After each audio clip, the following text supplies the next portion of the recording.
Hello everyone, कैसे हो आप सभी और कैसी चल रही है सभी की पढ़ाई।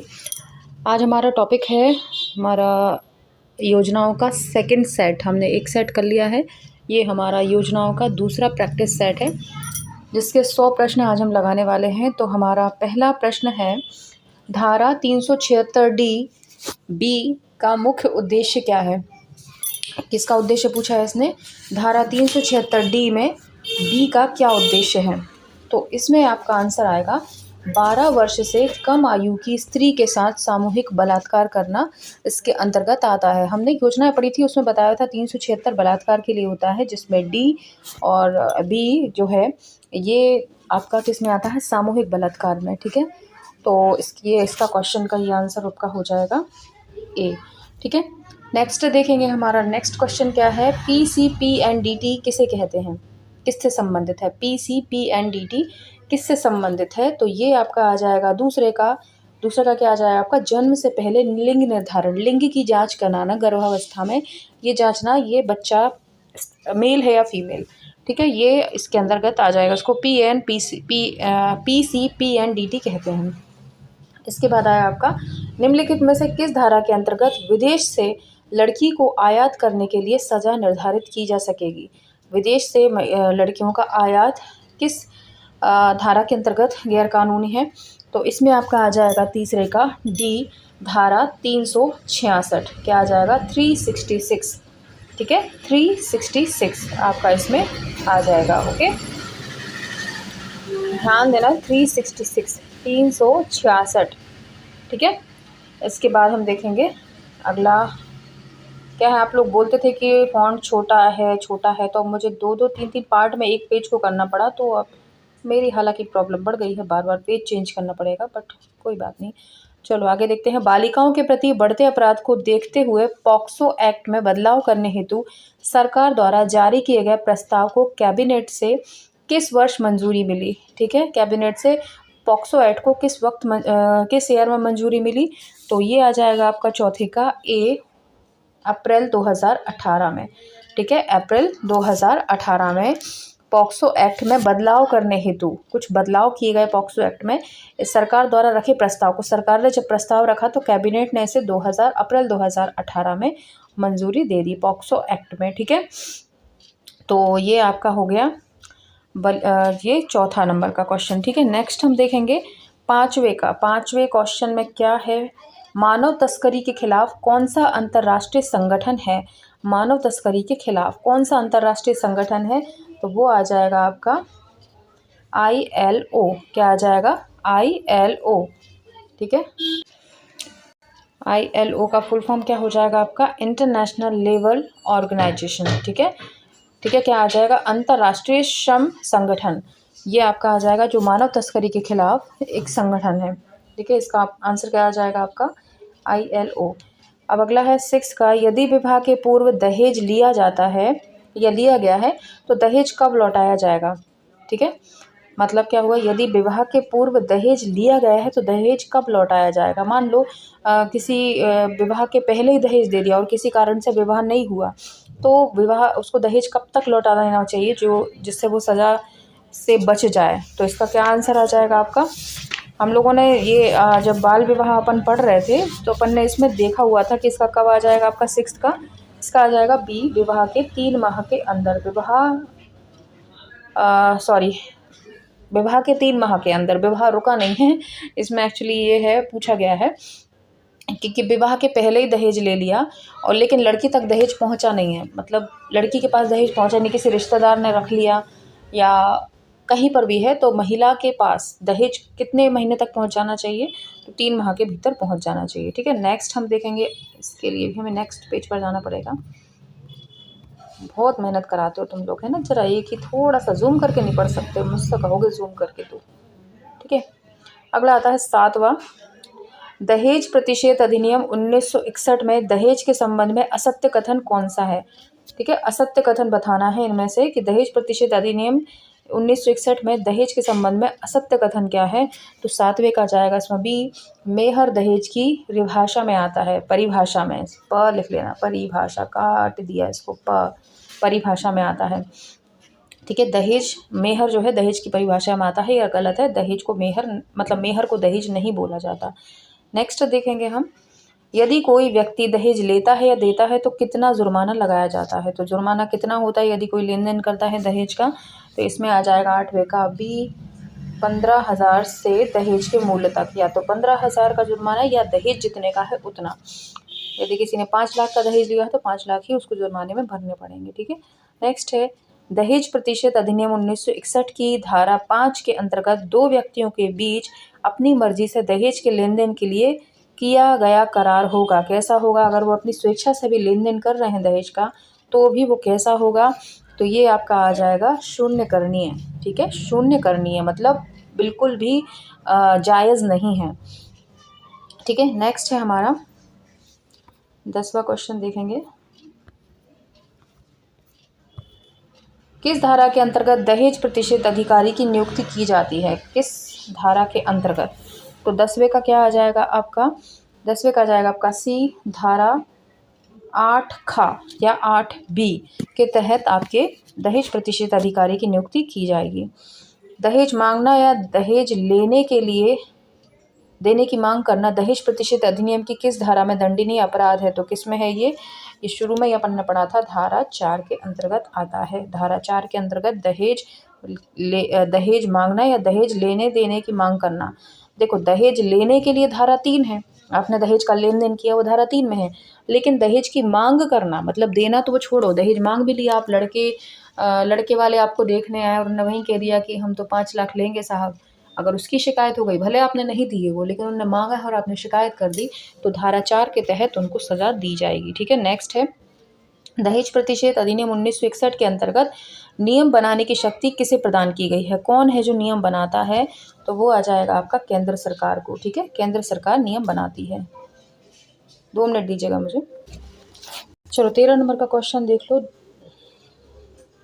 धारा 13 नंबर का क्वेश्चन क्या बोलता है कि दहेज प्रतिषेध अधिनियम 1961 के अंतर्गत दहेज लेने व देने के लिए कितनी सज़ा का प्रावधान है? यदि कोई दहेज लेता है या देता है तो कितनी सज़ा का प्रावधान है? तो इसमें आ जाएगा आपका कितना, क्वेश्चन नंबर का क्वेश्चन है 13 नंबर का क्वेश्चन है। 13 नंबर के में आ जाएगा आपका सी 5 वर्ष का कारावास और 15,000 रुपये जुर्माना या दहेज की राशि जो भी अधिक हो। ठीक है, तो इसका आ जाएगा आपका सी आंसर। नेक्स्ट है आपका, दहेज मांगने के लिए दहेज प्रतिषेध अधिनियम में कितना दंड दिया जा सकता है? तो दहेज मांगने के लिए दहेज प्रतिषेध अधिनियम में कितना दंड दिया जाएगा?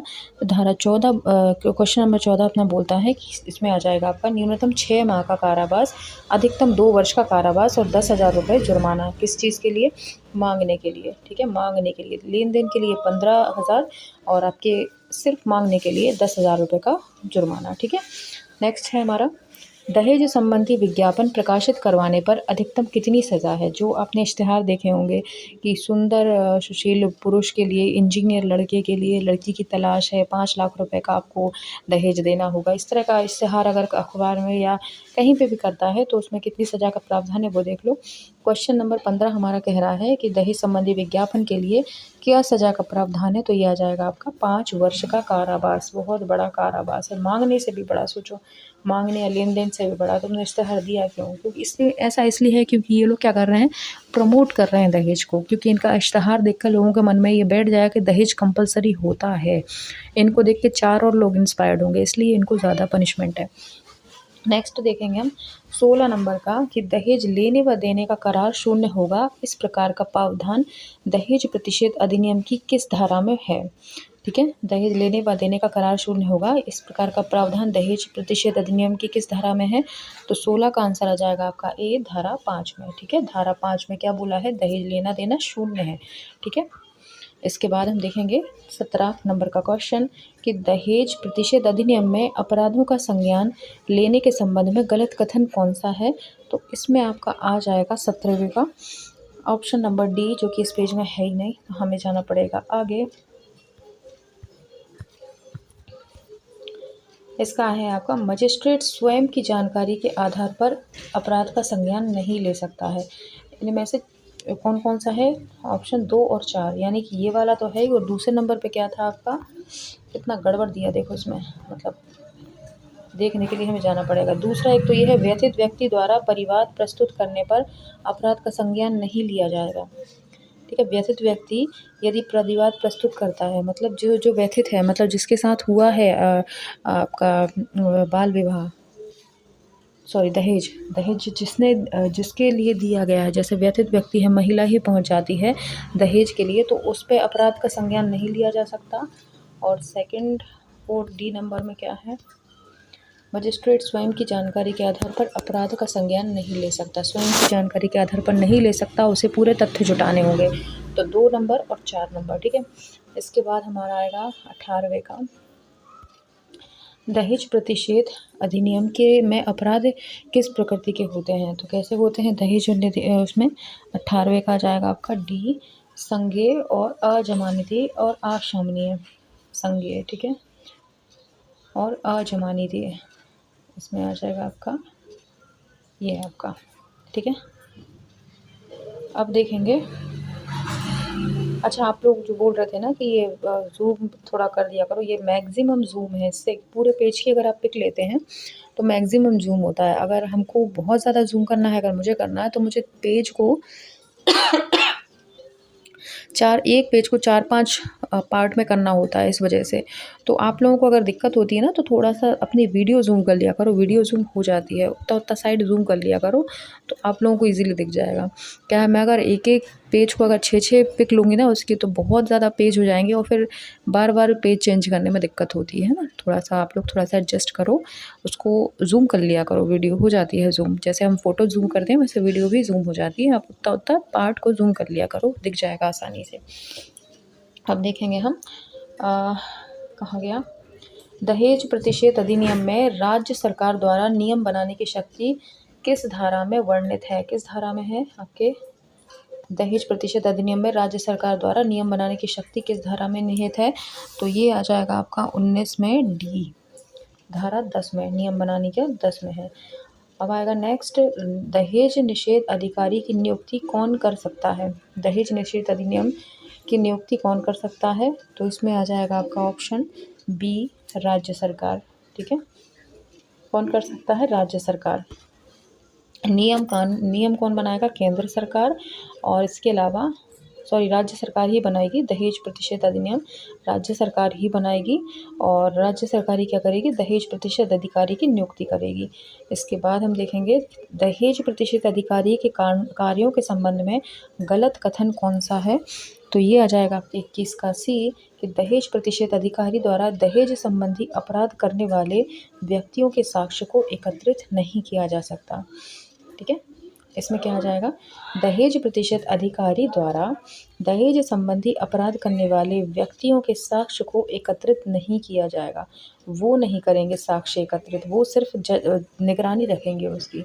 ठीक है, आगे आएगा, ये आपका गलत कथन हो जाएगा। ठीक है, इसके बाद हम देखेंगे, मतलब समझ रहे हैं आप, गलत पूछा है, यानी कि ये वाले काम है वो ये गलत, मतलब करते हैं वो ऐसा दहेज, ये क्या करते हैं, साक्ष्य इकट्ठे करते हैं, और इसमें बोला है नहीं करते हैं, तो ये गलत ऑटोमेटिक हो गया। नेगेटिव जो होता है ना, नेगेटिव आपका स्टेटमेंट, वो है ये। अब आप देखेंगे दहेज प्रतिषेध अधिनियम में सलाहकार बोर्ड में कितने सदस्य होते हैं। दहेज प्रतिषेध अधिनियम में सलाहकार बोर्ड में कितने सदस्य होते हैं। तो इसमें आ जाएगा आपका ए, 5 समाज कल्याण कार्यकर्ता, जिनमें कम से कम 2 महिलाएं होंगी। ठीक है, 5 समाज कल्याण कार्यकर्ता जिसमें कम से कम 2 महिलाएं होंगी सलाहकार बोर्ड में।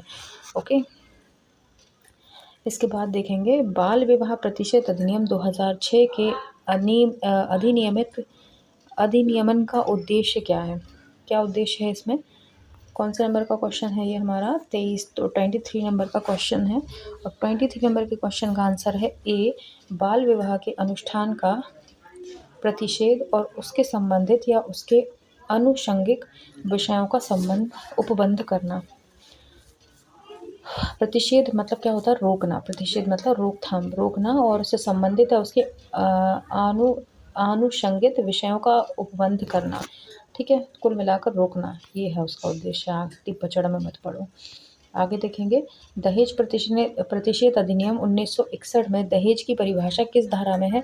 तो कोई भी अधिनियम होता है उसकी धारा कितने में होती है, 24 का क्या आ जाएगा, धारा 2 में। हर अधिनियम की धारा 2 में क्या होता है, परिभाषाएं होती हैं। अब देखेंगे बाल विवाह प्रतिषेध अधिनियम 2006 को राष्ट्रपति की स्वीकृति कब प्राप्त हुई। तो राष्ट्रपति की स्वीकृति कब प्राप्त हुई है, इसका आ जाएगा आपका 25 का क्या, सी, 10 जनवरी 2007 को। कब आई थी, 10 जनवरी 2007 को अधिनियम को स्वीकृति मिली। इसके बाद देखेंगे बाल विवाह प्रतिषेध अधिनियम 2006 प्रवत्त हुआ कब प्रवत्त हुआ ये, तो आपका आ जाएगा 26 का सी, 1/11/2007 को। प्रवत्त हुआ से मतलब लागू हुआ कब, 1 नवंबर 2007।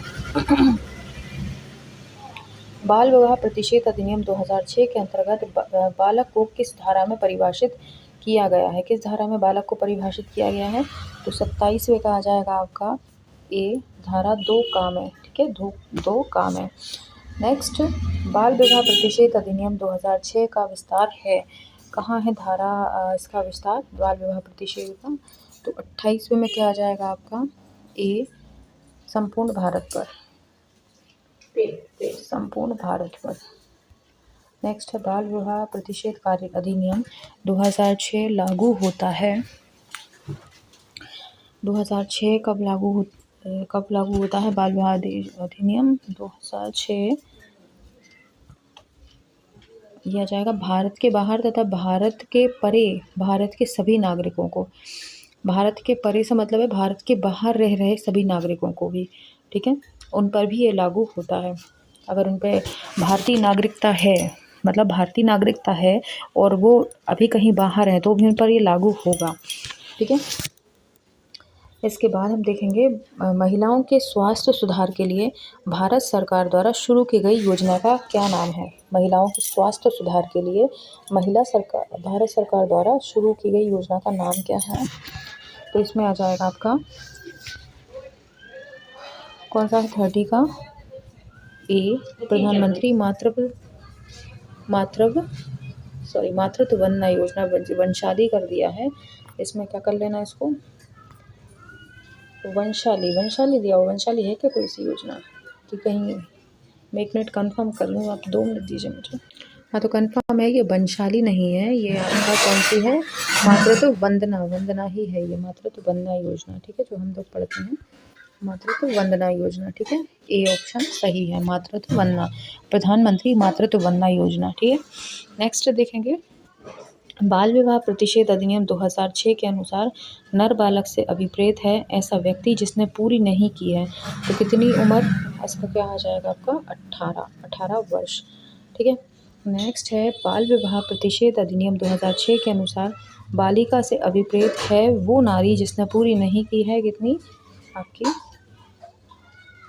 ऊपर वाले का मैंने 18 बता दिया क्या, 21 है, 21 कर लेना उसको, ठीक है, गलती से मेरे मुँह से निकल गया शायद 18, 21 है उसका, और बालिका का क्या है 18 वर्ष की आयु, ठीक है।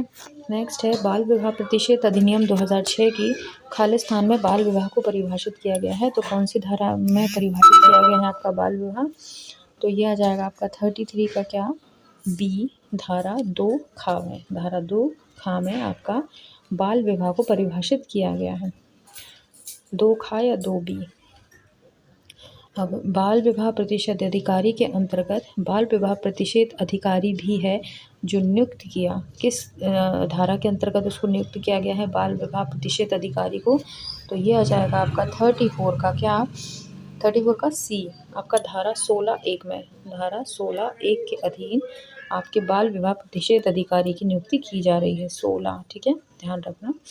नेक्स्ट है बाल विवाह प्रतिषेध अधिनियम 2006 के अनुसार बाल विवाह से अभिप्रेत है, ठीक है, ऐसा विवाह जिसके बंधन में आने वाले दोनों पक्षकारों में से कोई एक बालक हो, ऐसा विवाह जिसके बंधन में आने वाले दोनों पक्षकार बालक हैं, ऐसा विवाह जिसके बंधन में आने वाले दोनों पक्षकार 24 से कम आयु के हैं, या ऐसा विवाह जिसके बंधन में आने वाले दोनों पक्षकारों में से किसी एक ने अपनी पढ़ाई पूरी ना की हो, तो 2 तो लास्ट वाले हटाई दो बिल्कुल कैसे भी, और इसका क्या आ जाएगा 35 का, फिर फाइनल आंसर क्या आता है अपना कौन सा 35 का ए, ऐसा विवाह जिसके बंधन में बंधने वाले दोनों पक्षकारों में से कोई एक बालक है, कोई भी एक बालक है, अगर दोनों ही बालक हैं तो फिर मतलब दोनों की ही गलती नहीं है कहीं ना कहीं, है ना, तो कोई एक बालक है तो बाल विवाह आएगा उसमें, ठीक है। नेक्स्ट देखेंगे, बाल विवाह प्रतिषेध अधिनियम 2006 की किस धारा के अधीन महिलाओं को जेल की सज़ा से छूट प्रदान की गई है? महिलाएं को जेल नहीं भेजा जाएगा, भले ही वो बच्चे हों या कुछ हो, तो महिलाओं को जेल नहीं पहुंचाया जाएगा। किस धारा के अंतर्गत? तो वो आ जाएगा आपका 36 का कौन सा आंसर? सी, धारा 11 के अधीन, धारा 11। ठीक है, धारा 11 के अधीन महिलाओं को जेल नहीं भेजा जाएगा। ठीक है, धारा 11, धारा 11 कैसे याद रख लोगे? देखो, महिलाओं को जेल कैसी होती है, ऐसी ऐसी ऐसी ऐसी ऐसी होती है ना, यानी 11 11 11 11, इसमें महिलाओं को नहीं रखा जाएगा जेल में, ख़त्म बात। ठीक है, 11 11 जैसा लग रहा है ना, ये 11 ये 11 ये 11 ये 11, तो 11 11 मतलब महिलाओं को जेल में नहीं रखा जाएगा। इसके बाद, बाल विवाह के बंधन में आने वाली महिला पक्षकार के भरण पोषण और निवास का उपबंध किस धारा में किया गया है? तो 37 का क्या आ जाएगा आपका इसका आंसर? इसका आ जाएगा ए, धारा 4 के अंतर्गत। धारा 4 के अंतर्गत क्या कहा है कि महिला पक्षकार अगर उसका बाल विवाह हो गया है तो उसका भरण पोषण निवास का उपबंध किस धारा में किया जाएगा? धारा 4 में। ठीक है, अब हम देखेंगे अगला पेज हमारा 38 से।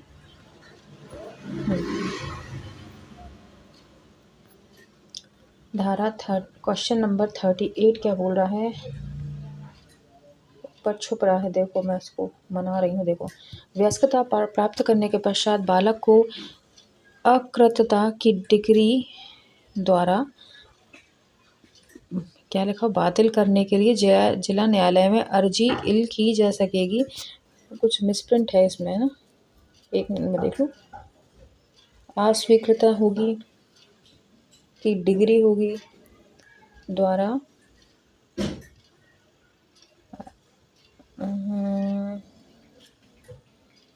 दाखिल होगा इसमें, दाखिल करने के लिए डिग्री द्वारा दाखिल, या मेरे बहुत ज़्यादा मिसप्रिंट हो गया इसमें।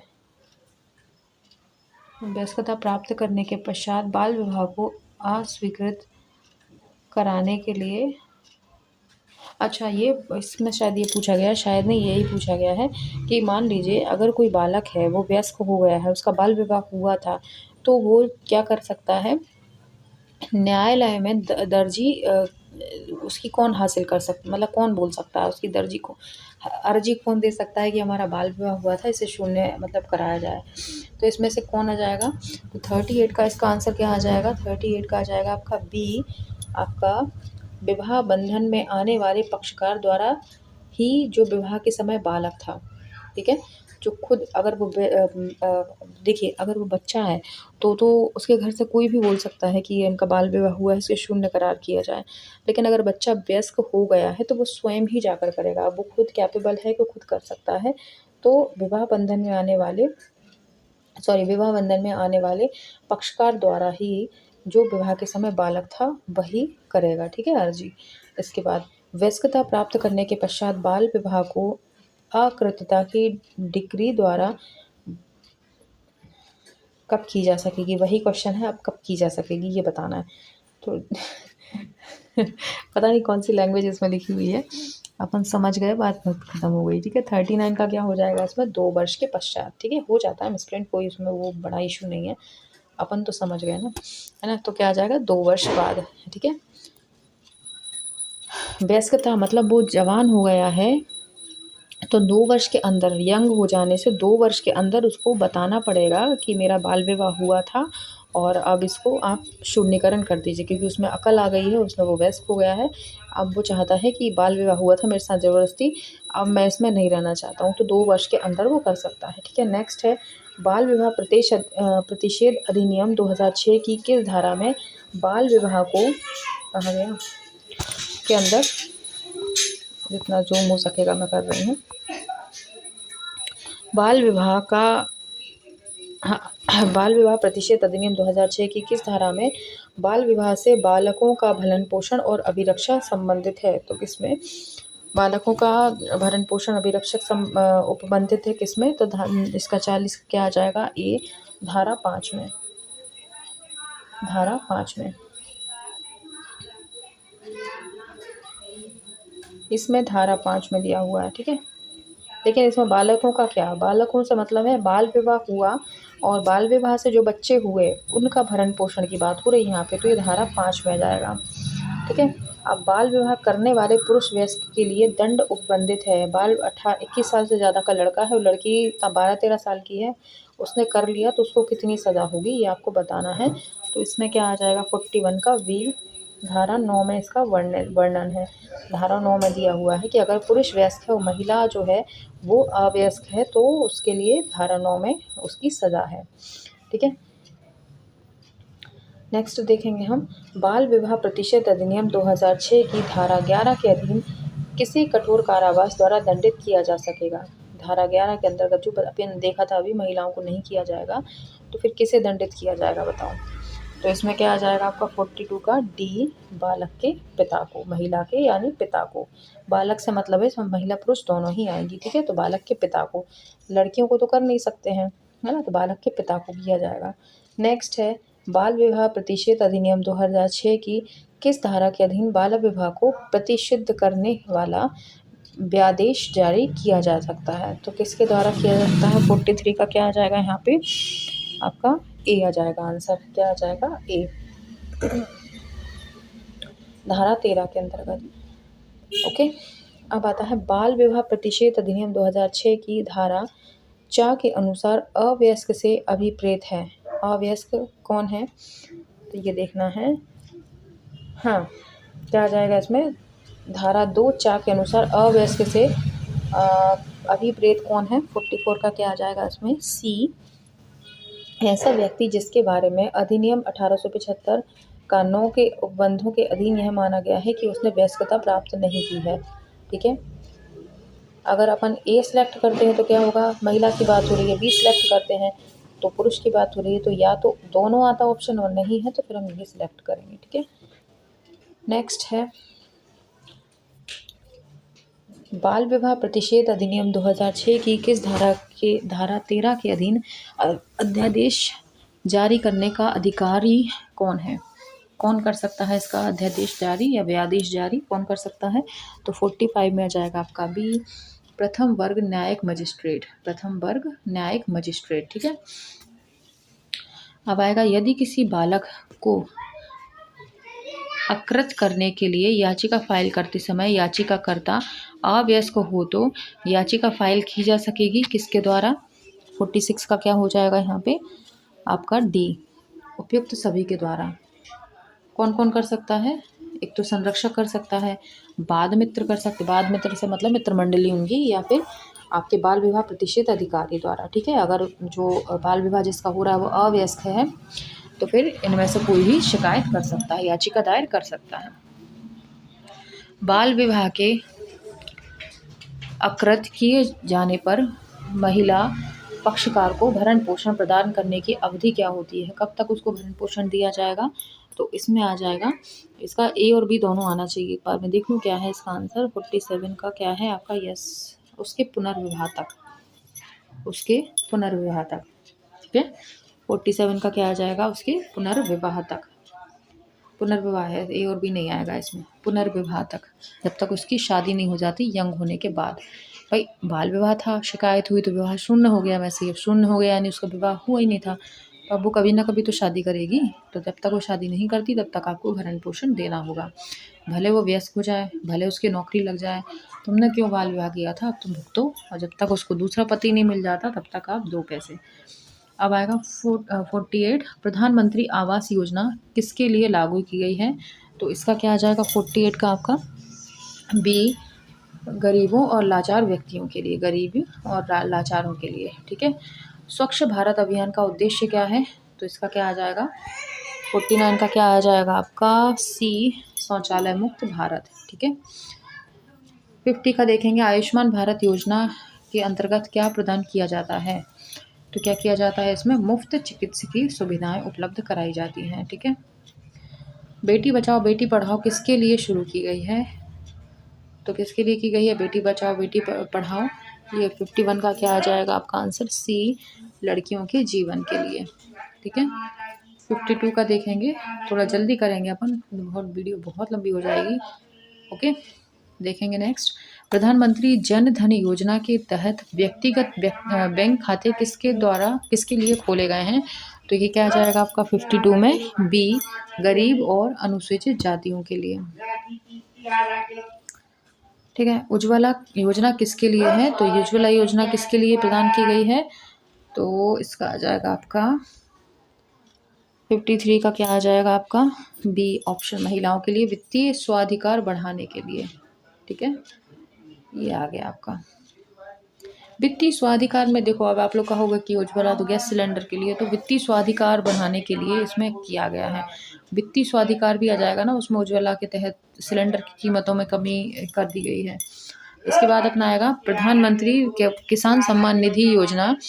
ठीक है, पीएम किसान योजना किस तारीख से लागू हुई है? तो कब हुई है ये किसान निधि? 54 का आपका आ जाएगा आंसर बी, फरवरी 2019। कब? फरवरी 2019। इसके बाद प्रधानमंत्री मुद्रा योजना का उद्देश्य क्या है? तो 55 का आ जाएगा आपका आंसर ए, लघु और मध्यम उद्यमियों को ऋण उपलब्ध कराना। ठीक है, छोटे और मध्यम उद्यमियों को ऋण उपलब्ध कराना। अटल पेंशन योजना किसके लिए शुरू की गई है? तो अटल पेंशन योजना किसके लिए शुरू की गई है? आपका 56 का क्या आ जाएगा? 56 में आ जाएगा आपका सी, वृद्धजनों के लिए। ठीक है, अटल पेंशन योजना वृद्धजनों के लिए है। इसके बाद किस समिति की सिफारिश के आधार पर नेशनल क्राइम ब्यूरो NCRB का गठन किया गया है? तो 57 का आपका क्या आ जाएगा ए, टंडन समिति। कौन सी? टंडन समिति। ठीक है, नेशनल क्राइम ब्यूरो का किस समिति के अंतर्गत हुआ है? टंडन समिति। अगला है घरेलू हिंसा से संरक्षण अधिनियम 2005 में कितने अध्याय व धाराएं हैं? तो इसमें क्या आ जाएगा आपका 58 का सी आ जाएगा। 5 अध्याय में 37 धाराएं, 5 37। ठीक है, अगला है हमारा 59 नंबर का क्वेश्चन देखेंगे।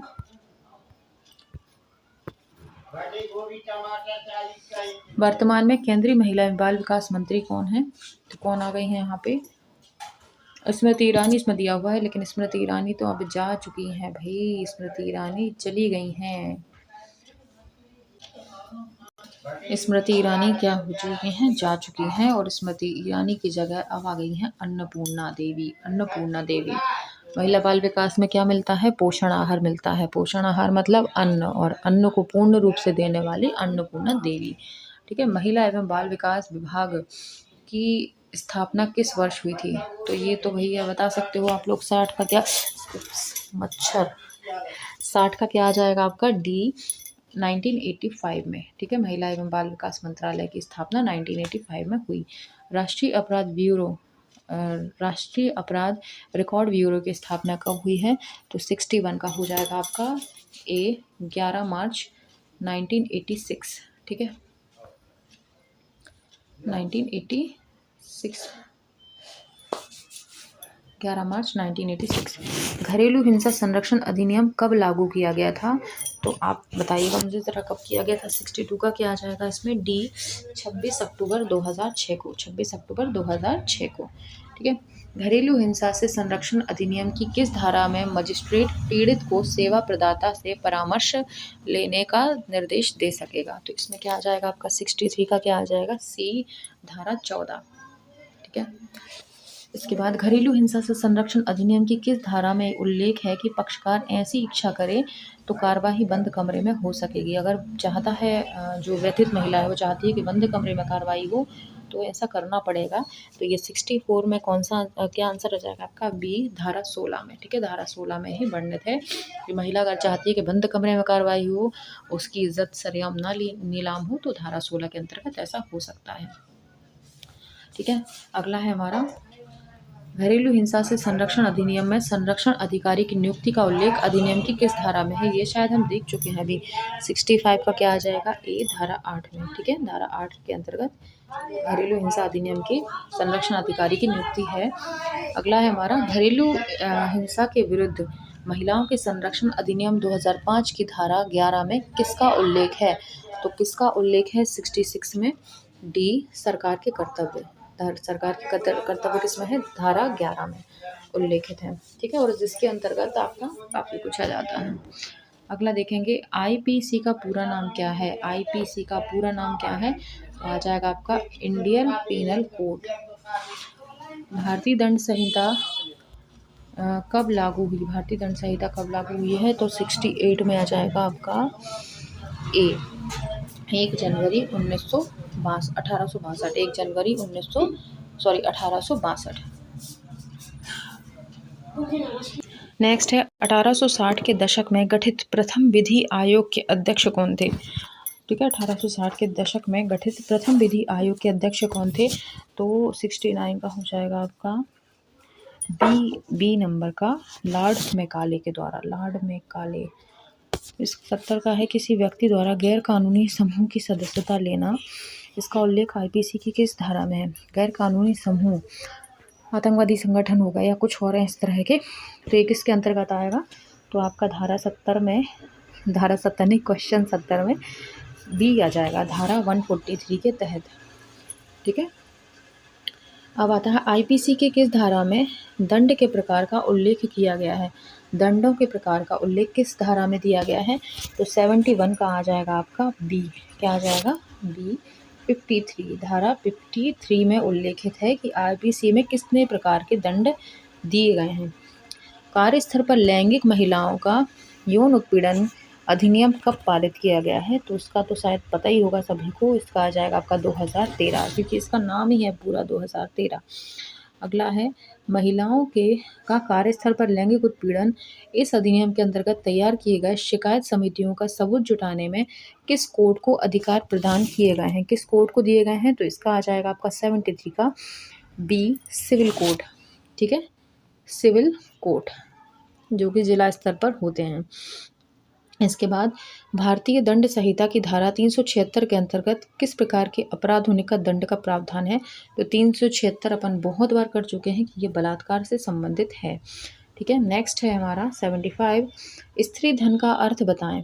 स्त्री धन का अर्थ क्या हो जाएगा, तो 75 का हो जाएगा आपका बी, विवाह के समय जो उपहार और जेवर वधू पक्ष को दिए गए हैं वो आपका क्या कहलाता है, दहेज या स्त्री धन कहा जाता है।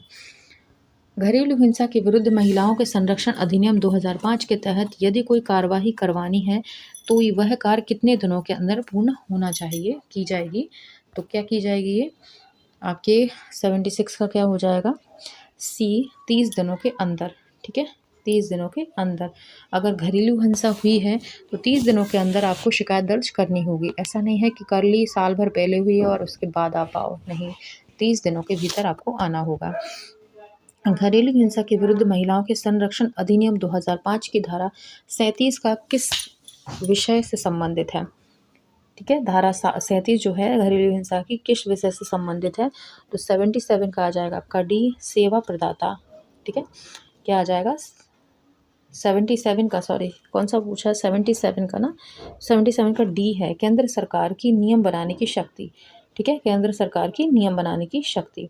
इसके बाद आएगा आपका निम्न में से असंगत है, कौन सा असंगत है, तो 78 का आपका आंसर हो जाएगा सी, धारा 11 में क्या सेवा प्रदाता दिया हुआ है, तो ये आपका असंगत है, ये सही नहीं है।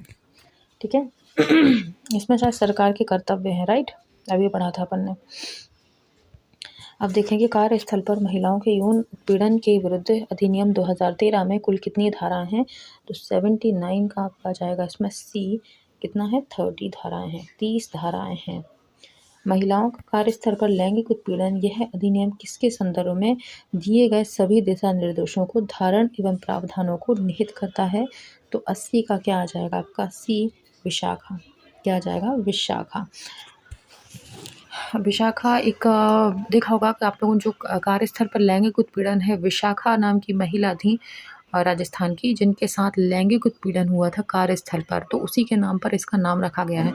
आप लोग चाहो तो गूगल पर सर्च कर सकते हो, उनकी पूरी हिस्ट्री इसमें दी हुई है कि कैसे उनके साथ क्या हुआ था और ये एक्ट आया था। ठीक है, इसके बाद हम देखेंगे 81 निर्भया एक्ट कानून संशोधक विधेयक कब लागू किया गया था, तो ये किया गया था आपका 81 का डी, 2013 में। ठीक है, संशोधन निर्भया एक्ट। ओके, इसके बाद घरेलू हिंसा के अंतर्गत आती है, कौन सी आती है, तो सभी आ जाएगी, आपकी शारीरिक क्षति, मानसिक, आर्थिक, सभी प्रकार की क्षति आ जाएंगी।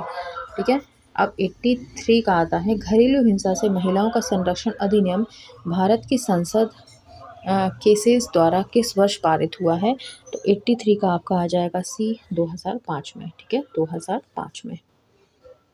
अब आएगा, महिलाओं के कार्यस्थल पर लैंगिक उत्पीड़न अधिनियम के अनुसार किसी भी ऐसी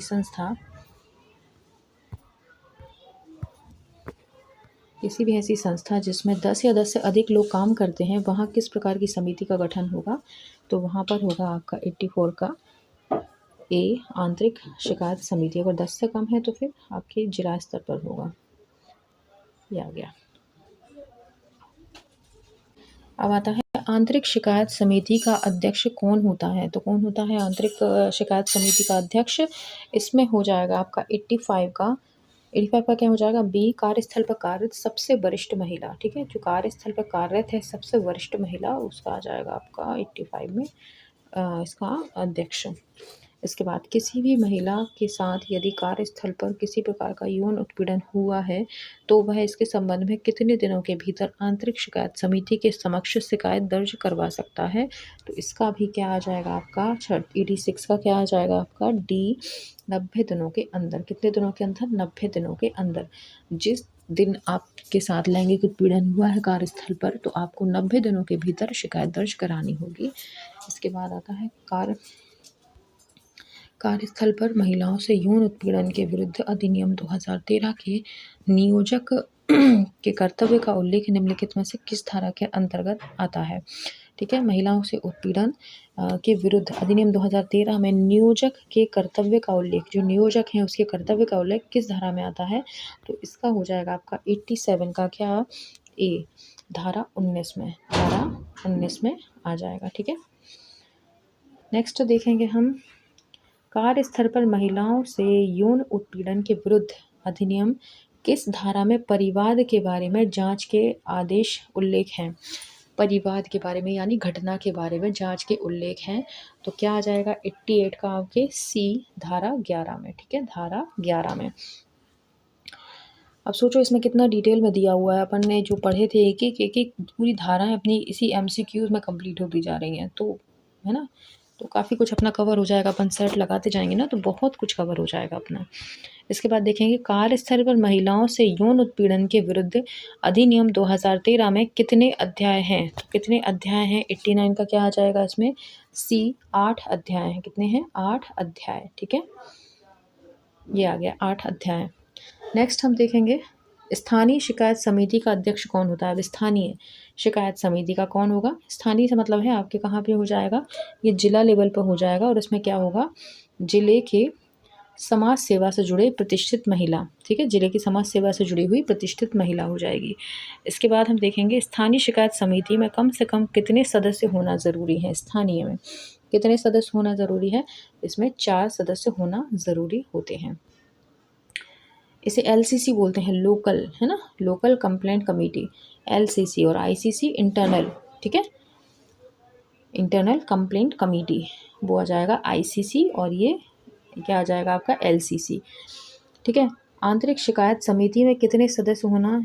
आंतरिक में पूछ रहा है, आंतरिक यानी ICC में पूछ रहा है, तो ICC में कितने सदस्यों का होना ज़रूरी है? 92 का आ जाएगा A3। ठीक है, 3 मेंबर्स का होना ज़रूरी है।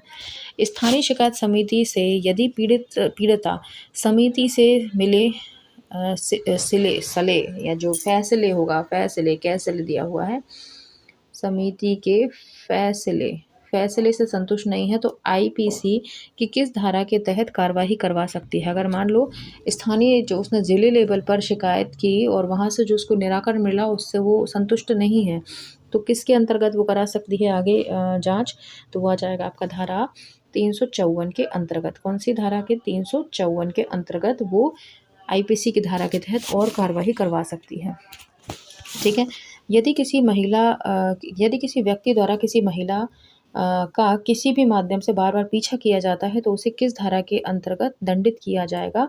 तो 94 का आ जाएगा आपका सी, 354 धारा 354 आ जाएगा इसका आंसर। ठीक है, इसके तहत किसी महिला का पीछा अगर कोई करता है तो। ओके, नेक्स्ट है हमारा, 95 का, यदि किसी स्त्री को किसी भी प्रकार से निर्वस्त्र करने के लिए किसी भी प्रकार का अपराध का उल्लेख किस धारा में है, तो 95 का आ जाएगा आपका बी, क्या आ जाएगा 354 ख, 354 ख, ठीक है, ये आ जाएगा। अब आता है हिंदू विवाह अधिनियम की कुल कितनी धाराएं हैं, हिंदू विवाह अधिनियम में कितनी धाराएं हैं, तो ये आ जाएगा आपका सी 30 धाराएं, ठीक है। हिंदू विवाह अधिनियम में कितनी धाराएं हैं, 30 धाराएं हैं। अगला है हमारा 97, हिंदू विवाह अधिनियम 1955 किस धर्म पर लागू नहीं है, तो किस धर्म पर लागू नहीं है 97 का, मुस्लिम धर्म पर लागू नहीं है, इसके लिए स्पेशल मैरिज एक्ट लाया गया है, ठीक है। अब है 98 का, कार्यस्थल पर महिलाओं से यौन उत्पीड़न के विरुद्ध अधिनियम 2013 में नियोजक का कर्तव्य इनमें से नहीं है, क्या कर्तव्य नहीं है इनमें से, तो अपराधी को मृत्युदंड देना, ये उनके हक में नहीं है, आप मृत्युदंड थोड़ी ना दे सकते हैं वो, ठीक है। यौन उत्पीड़न की परिभाषा क्या है, अगला क्वेश्चन है 99 नंबर का, यौन उत्पीड़न की परिभाषा क्या है, तो इसमें आ जाएगा आपका डी, सभी कुछ, क्या क्या, यौन संबंध बनाने के लिए बाध्य करना, एक तो ये हो जाएगा, अश्लील टिप्पणी, अश्लील चलचित्र दिखाना, ठीक है, ये सभी आ जाएगा।